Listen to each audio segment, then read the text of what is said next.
Meanwhile, former Cabinet Minister Nathi Nhleko, who was one of the ministers, by the way, during the time of the Nkandla non-security upgrades debacle, has also now reacted to what Mbalula said. If you missed it, when Mbalula did speak at this ANC gathering, he said Nhleko, for example, was sweating basically quite heavily during the briefing where the swimming pool was described as a fire pool, suggesting it's because Nhleko knew that they were lying about what it actually was. Well, Nhleko maintains that an engineer on the construction team is the person who came up with the definition of a swimming pool as a fire pool.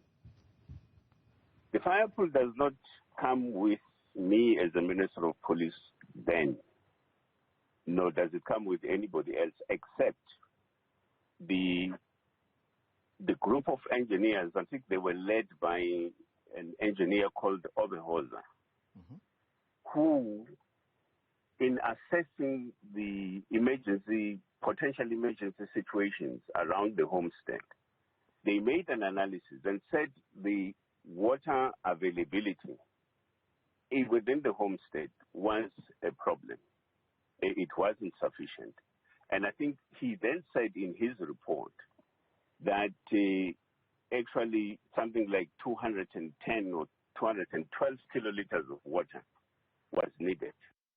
I find it hugely irresponsible that you would have a Secretary General who takes a public platform and bashes the image that he represents, that he should be upholding, and say basically the organization that he's leadership of lied about certain issues and certain processes and so forth. Let's talk more about that story now. Bring in political analyst Sanusha Naidu. Sanusha, a very good evening to you. Welcome as always to News at Prime. So Nathi Nhleko, who was one of the members of cabinet at that extraordinary briefing that was held to basically try and explain away the Nkandla debacle, which we know was the subject of a public protector's report, and the matter went as far as the country's apex court. And we know how that turned out, right? Now saying that he did not come up with a definition of a swimming pool as a fire pool, does that wash his hands of any of the shame of that period?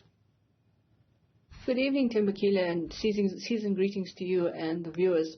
No, it doesn't. I think nobody can actually say that they have a clear conscience or they can actually retract their behavior in terms of what transpired with regard to the former public protector's report on Nkandla and the fact that there was a misleading of Parliament and everything kind of steered towards protecting the President.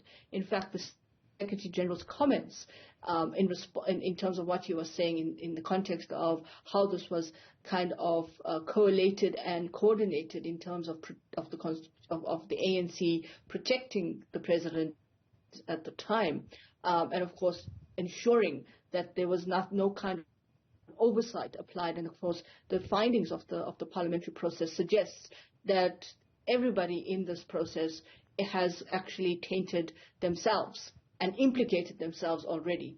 So at this point in time, it's really bemusing to see how each of these individuals in the party are now throwing each other under the bus.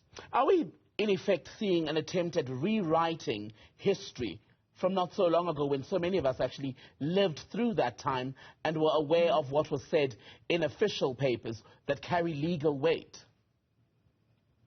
I wouldn't call it rewriting history. I think it's trying to cancel certain parts of that and reconstitute the actual evidence, reconstitute the narrative on it. And of course, if you really want to think about it in the context of where we are in the political spectrum of South Africa, and with the elections looming and the fact that you have the celebrations of the ANC's formation this coming weekend, and what the Deputy President said about distraction, you can't really not think about what's happening, because it actually confirms and vindicates what transpired. And so it's not rewriting history. It's actually trying to step away and say it wasn't me. And is Mashatile right then to characterize it in the way that he's done, basically as a distraction that he's now urging other leaders in the organization to not entertain, in effect? It's not the right way. I mean, this is a party that's really in a state of serious implosion. You have contestation in the party. You've got the national chairperson saying on the sidelines of the visit that he did to SABC News about calling out in a way, in a muted way, but definitely calling out the Secretary General and saying he'll learn. You don't play your politics in the way that he's playing his politics, and that is the Secretary General, and that he needs to understand the trade that he's in. You can't really talk about this in the sense of, oh, let's not be distracted, because this is serious issues. And of course, the NEC meeting tomorrow will actually discuss this. And the question really remains is, will the current NEC take the decision and say that in terms of what Fikile Mbalula has done is critical, and do we have to sanction him? Because there's no, there's always been this point that the party has to coalesce and has to maintain this kind of pivotal cohesion, that you don't necessarily speak outside of the party and you don't let the party's credentials down. But this is not what's happening. And then, of course, there's the other kind of issue that's circulating and circling around this, and that is the former President Zuma's announcement of his support and canvassing for the MK party, and now it's come out that he's probably brain trust behind it. And listening to you then, Sanusha, about the approach that the ANC may want to take at this NEC meeting, which Mashatile has confirmed will discuss the events of recent days. Listening to him speak and listening to Mahlengi Bengumutsiri, the spokesperson of the ANC at national level, when she was asked by reporters in Mpumalanga about what Nhleko had said, basically suggesting that Mbalula, in an audio recording where he purportedly calls Mbalula the worst Secretary General in the organization's history, she said Nhleko knows that such issues should be taken up internally within the ANC. Do those two comments by the Deputy President of the party and its national spokesperson suggest that what the meeting will very well try to do, basically, is to pour water over this and hope it goes away? Yeah, I think they're hoping that they can firefight this, and of course, hopefully they'll be able to try and navigate it, and as you say, just kind of let it just ride or try and procrastinate within that and make it become protracted. And so keep kind of kicking the can down the road, and so to speak. And so they don't really have to deal with it. And that's the real challenge for the party, because now they have to actually start adhering to what their internal mechanisms are. And of course, the challenge for them is, what does a disciplinary hearing do? You can't have, in an election year, your Secretary General being disciplined. It doesn't send the right signals. It's never been sending the right signals. And this tells you this is a party in complete paralysis right now, because these two comments by the spokesperson and by the Deputy President suggest that they really don't know what they are going to do. And of course, they're caught in a very, very invidious position.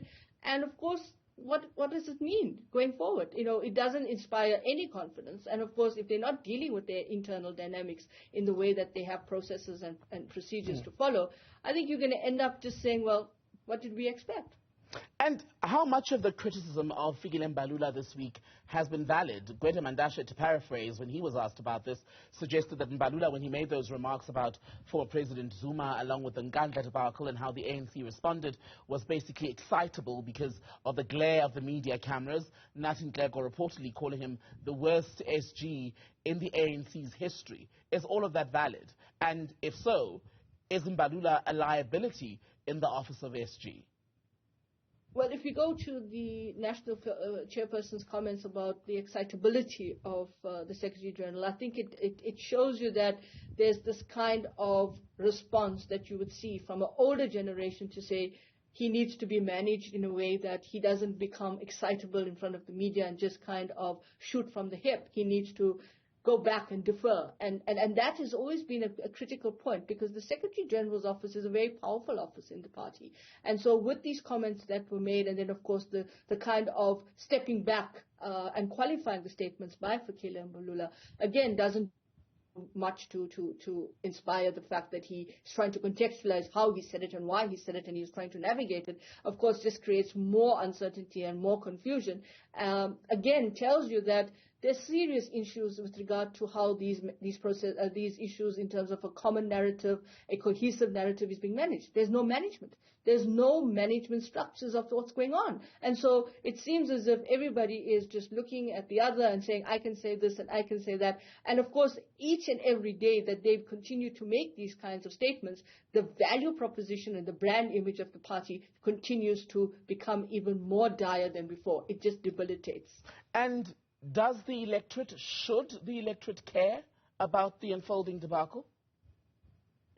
Well, I think we should care. I mean, this is something that was critical to the state capture report. It was critical to the fact that there was no accountability, that processes in parliament were contrived. There was a sense that what is supposed to be separation of powers needed to happen, and it was very central and if not pivotal to our governance architecture. I know people argue that it was the 9 lost years, but I mean this is something that we have to be careful of, because again we're at this juncture in our political landscape where the uncertainty of our election and the complexity of this election is going to be critical and significant to where we're going. And so these are processes that if these processes could be subverted in the way that they were, and that now they come in, and now you've got these statements that are conflicting statements about what the party was doing. And I'm sure there were the internal discussions, and we knew this, but we couldn't go for, civil society groups started to raise the question and shine the light on the accountability and what was going on,